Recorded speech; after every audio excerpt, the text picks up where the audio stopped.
ಎದುರಿಸ್ತಾರೆ. ಆ ಕ್ಷೇತ್ರದಲ್ಲಿ ಮತದಾರರು ಬಹಳ ಅಪಾರ ಸಂಖ್ಯೆಯಲ್ಲಿ ಇದ್ದಾರೆ, ಅಲ್ಪಸಂಖ್ಯೆಯಲ್ಲಿ.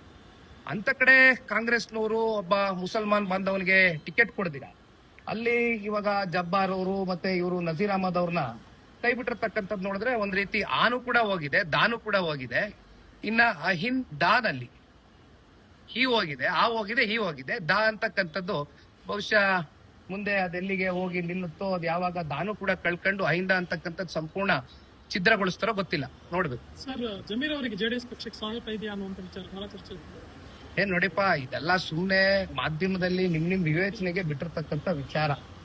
ಈಗಾಗ್ಲೇ ಬಹುಶಃ ನಿನ್ನೆ ದಿನ ನಾನು ಕೂಡ ಎಲ್ಲ ಹೋಗಿದ್ದೆ, ಗಾಡಿಲಿ ಬರ್ತಾ ನೋಡಿದೆ. ಯಾಕಂದ್ರೆ ರೆಗ್ಯುಲರ್ ಅಪ್ಡೇಟ್ ಆಗ್ಬೇಕಲ್ಲ, ನೋಡ್ತಾ ಇರ್ತೀವಿ ಯಾರ್ಯಾರು ಏನೇನ್ ಹೇಳಿಕೆ ಕೊಟ್ಟಿದ್ದಾರೆ ಅಂತ. ಅವ್ರ ಕಡೆಯಿಂದ ಹೇಳಿಕೆ ಕೊಟ್ಟಿದಾರಲ್ಲ, ಸ್ಪಷ್ಟೀಕರಣ ಕೊಟ್ಟಿದಾರಲ್ಲ. ಅದೇನಪ್ಪ ಕಾಂಗ್ರೆಸ್ ಪಕ್ಷ ಬಹಳ ಅವ್ರಿಗೆ ಸ್ಥಾನಮಾನ ಕೊಟ್ಟು ರಾಜಕೀಯವಾಗಿ ಬಹಳ ಉನ್ನತ ಸ್ಥಾನಕ್ಕೆ ಬೆಳೆಸಿದೆ ಕಾಂಗ್ರೆಸ್ ಪಕ್ಷ ಅಂತ ಹೇಳಿದ್ದಾರೆ.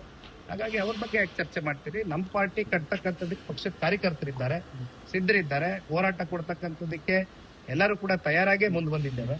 ಹಾಗಾಗಿ ಕಾರ್ಯಕರ್ತರಿ ಪಕ್ಷ ಕಟ್ತಾರೆ. ನಾವ್ ಯಾರನ್ನು ಕೂಡ ಅವ್ರು ಬರ್ತಾರೆ ಇವ್ರು ಬರ್ತಾರೆ ಅಂತ ನೆಚ್ಕೊಂಡು ಇವತ್ತು ಈ ಪಾರ್ಟಿ ಉಳಿದಿಲ್ಲ. ಮುಂದೆನೂ ಕೂಡ ಯಾರನ್ನೂ ನೆಚ್ಕೊಂಡು ಕೂಡ ಈ ಪಾರ್ಟಿ ಉಳಿತಕ್ಕಂಥ ಸನ್ನಿವೇಶ ಕ್ರಿಯೇಟ್ ಆಗ.